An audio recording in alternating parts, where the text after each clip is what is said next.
दोस्तों परसों यानी कि 18 जुलाई को हमें एक और न्यूज़ मिलती है एक बॉडी बिल्डर के गुजर जाने की, जिनका नाम था आशीष सहरकर और इनकी एज थी 43 ईयर्स। तो ये महीना बहुत ही ज़्यादा ख़राब गया, एक तरह से ये डेथ मंथ जा रहा है। एक के बाद एक डेथ की रिपोर्ट्स हमें कवर करनी पड़ रही है, हर हफ्ते के हिसाब से डेथ हो रही है। तो ये बहुत ही ख़राब चीज़ हो रही है और रीज़न इनकी डेथ के पीछे अभी कुछ एग्जैक्ट मालूम नहीं चला है। फिलहाल अगर इनके बारे में थोड़ा सा मैं बात करूं तो ये थे 43 साल के और टाइटल्स इन्होंने काफ़ी सारे जीते हुए थे, जैसे कि 4 टाइम मिस्टर इंडिया रह चुके थे, 4 टाइम फेडरेशन कप विनर थे, मिस्टर यूनिवर्स में सिल्वर और ब्रॉन्ज मेडल इनका था, मिस्टर एशिया में सिल्वर मेडल था।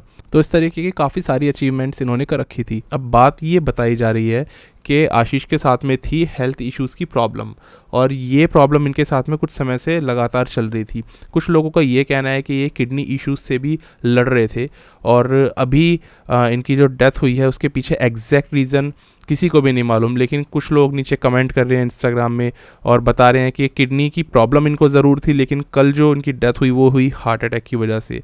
और कुछ लोगों का ये कहना है कि किडनी फेल हुई है, कुछ लोग हार्ट अटैक, कुछ लोग अलग अलग रीजंस। मतलब बात यह है कि ना एग्जैक्ट कॉज हमें अभी भी नहीं मालूम है। अब दोस्तों ये बिल्कुल पॉसिबल है कि अगर किसी को किडनी प्रॉब्लम है तो उसको भी हार्ट अटैक आ सकता है, मतलब ये रिलेटेड होती हैं ये चीज़ें। अगर किडनी सही से फंक्शन नहीं कर रही है तो स्ट्रोक भी कई बार आ जाता है, हार्ट अटैक भी कई बार आ जाता है और एक के बाद एक लगातार ऑर्गन फेल होते हैं, उसको मल्टीपल ऑर्गन फेलियर भी बोलते हैं। और ये सबसे ज़्यादा देखा गया दोस्तों, अगर किसी को किडनी में प्रॉब्लम है ना, जिसको क्रॉनिक किडनी डिसीज़ भी बोलते हैं, तो हार्ट पे बहुत ज़्यादा उस चीज़ का प्रेशर आता है। तो बिल्कुल पॉसिबल है कि इनको हार्ट अटैक आया और इनकी डेथ हो गई हो, बट ये स्पेक्यूलेशन में हम इसको डालेंगे, कन्फर्म्ड न्यूज़ में नहीं। बट जो हुआ काफ़ी बुरा हुआ। इनकी फ़िज़िक अगर आप देखो तो एक डिसेंट अच्छी फ़िज़िक आपको दिखेगी। और ये प्रॉब्लम क्यों थी इनके साथ में, क्यों ऐसा हुआ कि बिल्कुल अभी हॉस्पिटल में भर्ती हुए, अभी बताया जा रहा है कि एक हफ़्ते पहले ही ये भर्ती हुए थे अस्पताल में। तो इतनी ज़्यादा प्रॉब्लम कैसे हो गई, किडनीज़ की इश्यूज़ इतने ज़्यादा कैसे बढ़ गए, तो उस चीज़ के ऊपर इनके फैमिली या इनके आसपास के लोग ही कमेंट कर सकते हैं, क्योंकि उस चीज़ का हमें कुछ नहीं मालूम।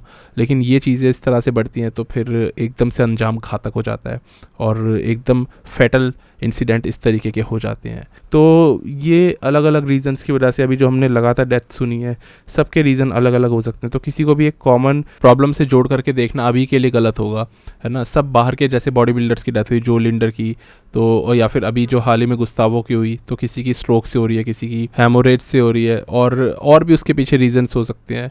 तो बहुत अलग अलग रीजंस थे। अभी इनकी डेथ यहाँ पर हुई, इनका भी कुछ अभी रीज़न एकदम क्लियर नहीं है। तो जो भी हो रहा है बस अनफॉर्चुनेट हो रहा है और कुछ ऐसे महीने हो जाते हैं, साल के कुछ ऐसे दिन जिसमें कि ऐसी चीज़ें हमें बहुत ज़्यादा देखने को मिलती हैं। बट वही है कि बॉडी बिल्डिंग बहुत स्मार्टली करे जाने की ज़रूरत है, बहुत ज़्यादा अपने हेल्थ की केयर करे जाने की ज़रूरत है। अब एक पर्सन के साथ क्या हो रहा है, इंटरनल प्रॉब्लम क्या चल रही है, वो सिर्फ उसे मालूम है और उससे ज़्यादा बेहतर मालूम होगा डॉक्टर को जो उसको मॉनिटर कर रहा है। और इसीलिए कहते हैं कि टेस्ट कराने एक टाइम इंटरवल के बाद एक बॉडी बिल्डर के लिए तो सख्त ज़रूरी है। तो अभी काफ़ी ज़्यादा बॉडी बिल्डर्स रहते हैं मॉनिटर्ड, बट स्टिल ऐसी चीज़ें हो जाती हैं। तो बहुत दुख हुआ है सुन करके।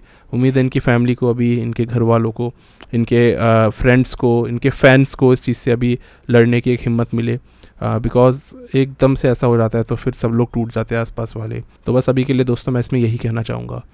इसके बाद दोस्तों अगर हम बढ़ें तो अगला हमारा अपडेट आता है और वो आता है यहाँ पर बिग रैमी की ओर से। बिग रैमी जिन्होंने कि अभी से कुछ घंटे पहले ना एक गलती करी है। रिकॉर्ड तो मैं आज कर रहा हूँ वीडियो 19 तारीख को, लेकिन डालेंगे हम कल 20 को। बिग रैमी ने गलती ये करी कि एक अपनी फ़ोटो डाल दी वाली और इसके अंदर में हमें मोस्ट मस्कुलर करते हुए नजर आए। अब बात ये हुई, उन्होंने कैप्शन में सिर्फ इतना लिखा था कि ऑलवेज टुगेदर माई ब्रदर। उसके बाद में एकदम से लोग तो भूखे बैठे हैं कि रैमी का कोई अपडेट मिले और फटाफट से हमें पता लगे दिख कैसे रहे हैं। बिकॉज रैमी की फ़ैन फॉलोइंग इतनी मासिव है कि पिछले 10 साल में इतना ज़्यादा मासिव फ़ैन फॉलोइंग वाला एथलीट अभी तक तो कोई नहीं होगा। तो सब लोगों ने फिर ये एज्यूम करना शुरू कर दिया कि ये है इनकी अभी की फ़ोटो। और इस फोटो के अंदर अगर आप देखोगे ना, आपको पता लगेगा इनके ट्राइसेप्स बड़े दिख रहे हैं। और अभी रैमी इस तरीके से नहीं दिखते थे। 2023 के आर्नोल्ड क्लासिक तक भी बहुत ही अलग इनकी फिजिक थी इस वाली फ़ोटो के कंपैरिजन में। तो मुझे भी ये लगा था कि यार ये क्या एकदम से इंप्रूवमेंट इतने तगड़े इन्होंने कैसे कर लिए, कहीं स्टेम सेल थेरेपी सही में वर्क तो नहीं कर रही। फिर दूसरा थॉट मन में आया कि नहीं, स्टेम सेल थेरेपी के लिए तो ये बोला जाता है कि वो 2 साल में जा करके अपना काम दिखाती है और अभी कुछ महीनों बाद ही इतना तगड़ा इंप्रूवमेंट। तो बहुत ज़्यादा ऐसा लग रहा था कि यार ये तो शॉकिंग सी एक न्यूज़ आ गई कि रैमी के ट्राइसेप्स वापस से दिखने लग गए हैं। बिकॉज अभी बिल्कुल इनके फ्लैट ट्राइसेप दिखते हैं। अगर आप दोनों फोटोज़ को कंपेयर करके देखोगे, अभी वाले बिग रैमी को यानी 2023 वाले और इस वाली फ़ोटो को, तो आपको फ़र्क पता लगेगा कि रैमी के अंदर एक डिक्रीमेंट, एक मसल एट्रोफी कितना ज़्यादा आया है। तो जब लोगों ने फाइनली ये एज्यूम कर लिया कि ये अभी की ही फ़ोटो है, तो रेमी ने इस फोटो को करा एडिट, कैप्शन में लिखा आगे कुवैत 2020, नीचे एडिटेड भी लिखा हुआ आ रहा है। तो यही गलत फहमी इतनी ज़्यादा हो गई थी ना कि रेमी को दोबारा से अपने कैप्शंस को चेंज करना पड़ा। तो ये दोस्तों पुरानी फ़ोटो है, उस ज़माने के ही बिग रेमी जिस ज़माने में अच्छे दिखा करते थे और रेनिंग मिस्टर ओलंपिया हुआ करते थे। तो अभी से 3 साल पहले की फ़ोटो है ये। तो वही है कि क्वेश्चंस अभी भी वैसे के वैसे ही बने हुए हैं कि क्या बिग रेमी इम्प्रूव हुए हैं, क्या स्टेम सेल उन पे काम कर रही है, इस बार ओलंपिया खेलने वाले हैं या नहीं। इनको स्टीव वाइनबर्गर तक ने बोल दिया कि इनको रेस्ट लेना चाहिए इस साल का। रेमी का कहना है कि नहीं मैं खेलूंगा। और स्टेम सेल की अगर बात करूं तो बिग रेमी के डॉक्टर ने खुद बोला है कि स्टेम सेल को काम करने में वक्त लगता है, ऐसे नहीं कि एकदम से आप आ जाओगे। अभी तो इन्होंने आर्नोल्ड खेला, 6-7 महीने बाद ओलंपिया, इतने जल्दी 6-7 महीने में स्टेम सेल इतना काम नहीं कर पाते कि वापस आप पहले की तरह हील हो जाओ, उनको टाइम चाहिए होता है। वो भी उनके डॉक्टर का कहना है। अभी भी हमने कोई ऐसे प्रूवन चीज़ें नहीं देखी कि स्टेम सेल काम करते ही करते हैं। वो तो जब बिग रेमी पे काम कर लेंगे तब हम इस चीज़ पे एक पक्के तौर पे बोल पाएंगे हाँ भाई ये चीज़ फेक नहीं है, स्टेम सेल्स एक्चुअली वर्क करते हैं। लेकिन उसके लिए भी उनके डॉक्टर का कहना है कि 2 साल तो मुझे दो, 2 साल तो आप हमें दोगे तब जाके हम आपके अंदर वापस से इम्प्रूवमेंट्स करेंगे ना। तो इतनी जल्दी अगर ये ओलंपिया खेल लेंगे तो पता नहीं क्या है, कितने इम्प्रूव्ड दिखेंगे। तो अभी का तो यही स्टेटस है कि रेमी के हाथ में सिचुएशंस नहीं है, ये कंट्रोल ही नहीं कर सकते इन चीज़ों को। ट्राइसेप्स उनके छोटे हो रहे हैं तो वो एक नर्व डीजनरेशन, एक तरह से उनके डॉक्टर ने बोला कि इनके नर्व में आ रखी है इन्फ्लेमेशन की वजह से आसपास की मसल्स छोटी होनी सिकुड़नी शुरू हो गई है, उसको हम मसल एट्रोफी कहते हैं। उनके डॉक्टर ने बोला है, डॉक्टर खान जो है, कि इनके बैक भी डीजनरेट हो रही है, उस वजह से आसपास की सारी नर्व्स जो हैं वो ख़त्म होती जा रही है और मसल्स को ख़त्म करती जा रही है। रॉनी की तरह से वो डीजनरेशन स्टार्ट हो चुका है, वियर एंड टियर जिसको हम कहते हैं। तो ऐसी चीज़ें हो रही हैं। यही चीज़ इनके चेस्ट के साथ में भी हमें दिख रही है। मेरे हिसाब से रेमी अपने करियर के डाउनफॉल पे है। यंग ब्लड जितना भी आ रहा है, नया खून, वो इतने तगड़े तगड़े एथलीट्स आते जा रहे हैं कि वो हर चीज़ में इनसे ऊपर निकल रहे हैं। तो प्रैक्टिकली देखा जाए तो बिग रेमी का करियर यहाँ से ख़त्म होने की कगार पे ही है। बाकी रेमी फैंस अगेन उम्मीद लगाना एक अच्छी बात है, तो वो अभी भी इसीलिए उम्मीद में रखते हैं, हाइप में रखते हैं इस एथलीट को, और ये सोचते हैं कि बिग रेमी वापस से टाइटल जीतेंगे। यही सोचना बिग रेमी का खुद का भी है कि मैं दोबारा से इस साल टाइटल जीतूंगा, और इसीलिए वो उतरने के लिए कह रहे हैं। बाकी जैसे जैसे कंपटीशन क्लोज आएगा हमें इनके बारे में इनका क्लियर स्पेसिफिक माइंड पता लगेगा कि सही में खेलना भी चाह रहे हैं या इस बार स्किप करना चाह रहे हैं। तो अभी का तो बस यही अपडेट था, और फोटो है दोस्तों फेक। इसके बाद चलते हैं अगले एथलीट पे। तो अब ये अपडेट आता है यहाँ पर एंड्रयू जैक्ट का, जो खेलने वाले 19 अगस्त यानी कि ठीक 1 महीने बाद टेक्सास प्रो के अंदर। तो एंड्रयू जैक्ट अपना अपडेट ज़्यादा देते हैं नहीं, लेकिन अभी हमें दिखाई दिए और इस तरीके से इनकी फिजिक दिख रही है जो लग रही है काफ़ी ज़्यादा श्रेडेड, और लेग्स में क्रॉस ट्राइशन विजिबल है, एब्स क्लियर है, चेस्ट में फाइबर्स दिख रहे हैं, ओवरऑल बॉडी में थिकनेस अच्छी है, स्किन इनकी पतली है। अब देखते हैं बैक जो इनकी है वो कितनी इंप्रूव हुई है, क्योंकि इस वाले वीडियो के अंदर इनकी बैक लग रही है ऑलमोस्ट वैसी ही जिस तरह ये आर्नोल्ड में दिखे थे, और बैक इनकी वीक है, ये जजेस ने भी बोला था। तो एंड्रयू का भी अभी यही कहना है कि I am not in competition with anybody against the person I see in mirror. तो इनका मतलब ये है कि मैं अपने आप से अपना कॉम्पिटिशन कर रहा हूँ और किसी से नहीं कर रहा हूँ। तो गोल यही है कि पहली वाली फिजिक को ये कर दें बीट और दिखे बढ़िया। तो अभी बड़े ड्रास्टिक इंप्रूवमेंट्स जैसे बैक के अंदर थिकनेस, या फिर जो स्टीव वाइनबर्गर ने इनको जिन जगहों पे इंप्रूव करने के लिए बोला था वहाँ एकदम ऐसे इंप्रूवमेंट्स अभी नहीं दिखाई देंगे आपको। छोटे मोटे कंडीशनिंग के इंप्रूवमेंट्स दिख सकते हैं, और इतने महीनों में इतना ही हो सकता है। इसके बाद कुछ महीनों बाद फिर ओलंपिया आ जाएगा। तो एंड्रयू एकदम तगड़े वाले ऑफ सीजन में तो डेफिनेटली नहीं चले हैं पूरे 1-2 सालों से, जब से हम इनको देखते आ रहे हैं, जब से लाइमलाइट में आए हैं तब से खतरनाक ऑफ सीजन में नहीं गए हैं, इसीलिए बहुत ज़्यादा इंप्रूवमेंट करके नहीं आते हैं। हाँ, इनको शो जिता सकता है, जो टेक्सास प्रो जैसे शो है ये जीत सकते हैं अपनी कंडीशनिंग के बलबूते पे। ओलंपिया में भी एक अच्छी प्लेसिंग ला सकते हैं अपनी कंडीशनिंग के बलबूते पे, और टॉप 10 में सेलेक्ट हो सकते हैं।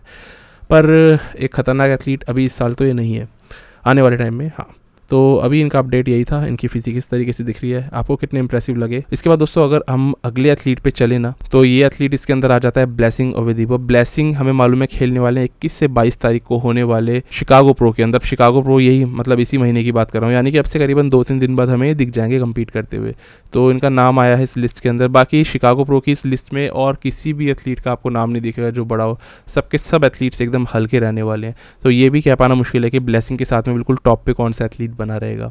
और ब्लेसिंग भी एक ऐसे एथलीट है जो कंसिस्टेंट नहीं है कंडीशनिंग लाने के लिए, तो हो सकता है ये एकदम ऑफ आ जाए, फिर तो शिकागो प्रो का लाइनअप बिल्कुल डूबेगा बहुत ज़्यादा वाला। लेकिन क्या होता है ना कि उस लाइनअप को भी बचा लेगा कोई ना कोई, हमेशा एथलीट अच्छा तो आता ही आता है पीक करके, ऐसा एथलीट जिसका बिल्कुल नाम नहीं होता है, फिर तभी कॉम्पिटिशन से एथलीट्स का नाम बनता है और आगे बढ़ते हैं। तो कोई ना कोई एथलीट ज़रूर होगा जो डेफिनेटली अच्छा दिखेगा, इसी लाइनअप के अंदर से होगा जो हमें सामने दिख रहा है। लेकिन अब इतने छोटे छोटे एथलीट्स हैं कि फेमस नहीं होते हैं, इसलिए किसी भी एथलीट के लिए शिकागो प्रो के इस लाइनअप में गारंटी ले पाना बड़ा मुश्किल है कौन इनमें से चमक के आएगा। तो लाइनअप बहुत हल्का है।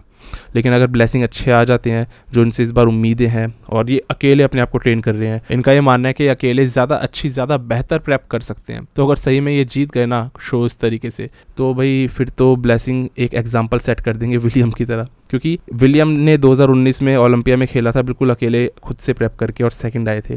उसके बाद से किसी और एथलीट ने ऐसा अभी तक करा है नहीं।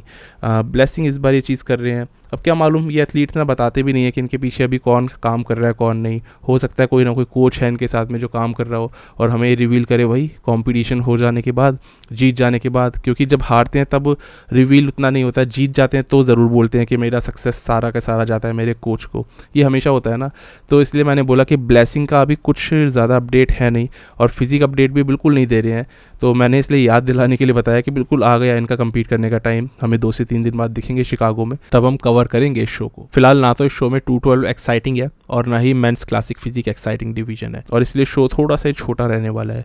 इसके बाद दोस्तों अगले अपडेट पे अगर हम चले तो वो आ जाता है यहाँ पर जेरेमी बुंडिया के ऊपर। अब जेरेमी है 4 मंथ्स आउट ओलंपिया से। तो जेरेमी ने अभी सबसे अच्छा काम किया ना कि वो सीधा ही चले गए ओलंपिया के हेडक्वार्टर में, और वहाँ पर जो जजेस हैं उनसे जा करके मांगने लग गए फीडबैक कि मेरे बॉडी में कमी क्या है, कहाँ पर मैं इम्प्रूव करूँ। तो जजेस ने अभी उनको ये बोला कि ट्राइसेप्स तुम्हारे ज़्यादा बड़े हैं। तो जेरेमी के साथ में ट्राइसेप की बात बोली है। अब डेफिनेटली कई सारे मेंस फिजिक के स्टैंडर्ड्स बदलते हुए नज़र आ रहे हैं इस साल के लिए। अब वो प्रैक्टिकल इम्प्लीमेंटेशन में कितना आ पाते हैं वो हमें ओलंपिया होने के बाद ही पता लगेगा। क्योंकि जो यहाँ पर एरिन बैंक्स है उनके ट्राइसेप्स काफ़ी छोटे, उनके आर्म्स के लिए उनको क्रिटिसाइज भी किया जाता है, बट वो चैंपियन है ना। ब्रेंडन हेंड्रिक्सन एक ठीक ठाक आर्म्स के साथ आते हैं। यहाँ पर अगर मैं बात करता हूँ आंड्रे ड्यू की, तो वो अभी कम्पीट नहीं कर रहे, लेकिन उनके आर्म्स बहुत बड़े आया करते थे। तो आई थिंक अब उनके आर्म्स ज़्यादा बड़े कहलाएंगे इस डिवीजन के लिए, तो शायद उनको भी छोटे करने पड़े। क्योंकि हेनरी रैम्बॉट ने बात बोली थी कि हमें भी बोला है जजेस ने कि आर्म्स छोटे करो, ट्राइसेप्स इनके थोड़े छोटे करवाओ। तो सेम फीडबैक अब जेरेमी बुंडिया को मिल रहा है। लेकिन साथ ही साथ बुंडिया ने बोला है कि वो अपने इस कंडीशनिंग साइज को तो मेंटेन करेंगे, लेकिन अपने लोअर लैट्स को और इंप्रूव करने वाले हैं, और सब कुछ इन 4 महीनों में वो करके दिखाएंगे। और जेरेमी लग भी रहे हैं अब काफ़ी ज़्यादा बड़े। अब ये वाली फोटो जो है निकाली गई है बहुत दूर से निकाली गई, और अब ये बात हम जानते हैं दोस्तों कि दूर से निकाली हुई फोटो ना बहुत ही इंप्रेसिव लगती है, क्योंकि दूर से ना बॉडी के अंदर कट्स बहुत ज़्यादा दिखाई देते हैं और थिकनेस भी अच्छी दिखती है उस वजह से। लेकिन अभी भी जेरेमी को अगर जूम इन करके देखा जाए तो अच्छी खासी बैक की विड्थ आपको दिख जाएगी। थिकनेस ये बोल रहे हैं और इम्प्रूव करेंगे स्पेशली लोअर पार्ट में, तो वो देखने वाली चीज़ होगी। कॉन्फिडेंस इनका स्टेज पे कैसा रहेगा, क्योंकि खुद एथलीट चाहे मिस्टर ओलंपिया भी रहा हो, मतलब मेंस फिजिक मिस्टर ओलंपिया भी रहा हो, लेकिन 5 साल बाद अगर उतरे ना स्टेज पे तो थोड़ा बहुत हिलता ज़रूर है। और ये देखते हुए कि भाई अभी चैंपियन एरिन बैंक्स जैसा एक एथलीट है जो सही में एक परफेक्ट एथलीट है इस डिवीजन के लिए।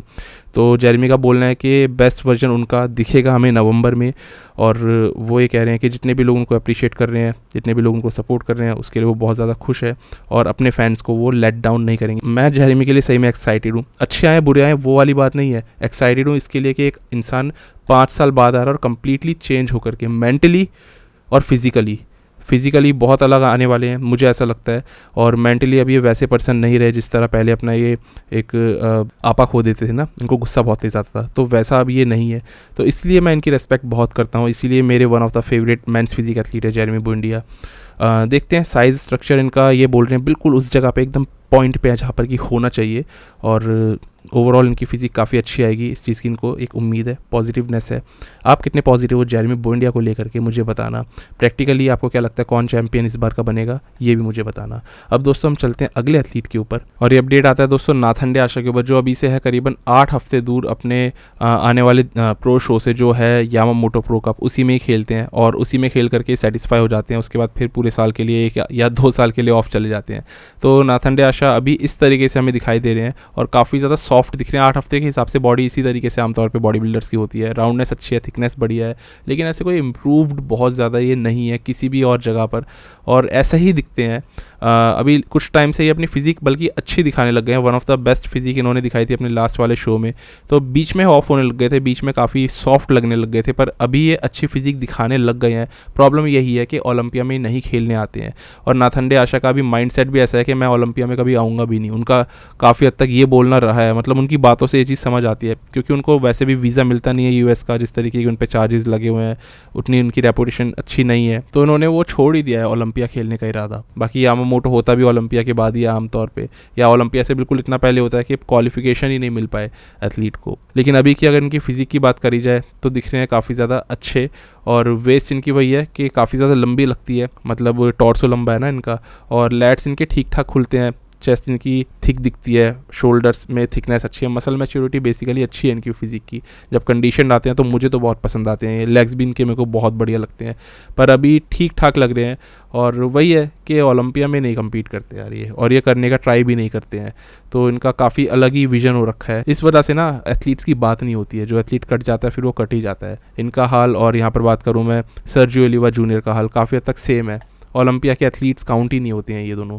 तो आपका क्या कहना है नाथन के बारे में? आपको क्या लगता है कि उनको आने का ट्राई करना चाहिए ओलंपिया में? क्योंकि ऑलरेडी अभी इतने सारे एथलीट्स हैं ना मिस्टर ओलंपिया के इस लाइनअप में, कि इतने सारे एथलीट्स होते जा रहे हैं, लगता है कि इनको कहाँ कौन सा प्लेस दें। सभी एक से बढ़कर एक लगते हैं, नए नए अभी इतने यंग ब्लड आते जा रहे हैं, सब बढ़िया लगते हैं और काफ़ी ज़्यादा इंप्रूवमेंट का एक स्कोप रखते हुए आगे बढ़ते हैं। नाथन ड्याशा वहीं अभी 37 साल के हैं, तो अपने करियर के मिड में चल रहे हैं, ऐसा बहुत ज़्यादा एज भी इनकी नहीं हुई है, चाहे तो आ भी सकते हैं। तो आई थिंक वही इनका भी एम है कि एक आध साल वही यामामोटो खेलते रहे, इनका फेवरेट शो, और उसके बाद में फिर रिटायर कर जाएं।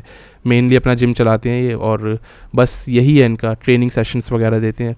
तो इस तरीके से दिख रहे हैं। बाकी हाँ कम्पीट करेंगे तो हम भी इनको कवर करेंगे ज़रूर। फिलहाल आपका इनके बारे में क्या कहना है मुझे बताना।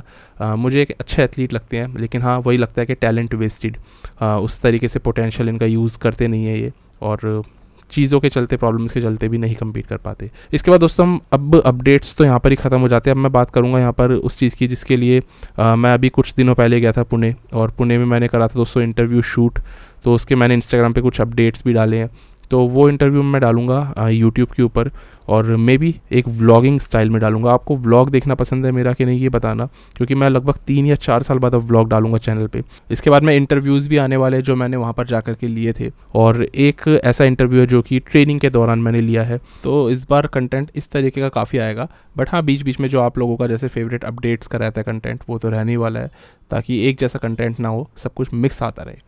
तो अभी के लिए तो इस वीडियो में इतना ही था। जल्दी ही मिलता हूँ आपसे 2 दिन बाद। बस दोस्तों तब तक आप वेट करना इंटरव्यू का या व्लॉग का। बस तब तक के लिए स्टे ट्यून्ड, गुड बाय, शुक्रिया।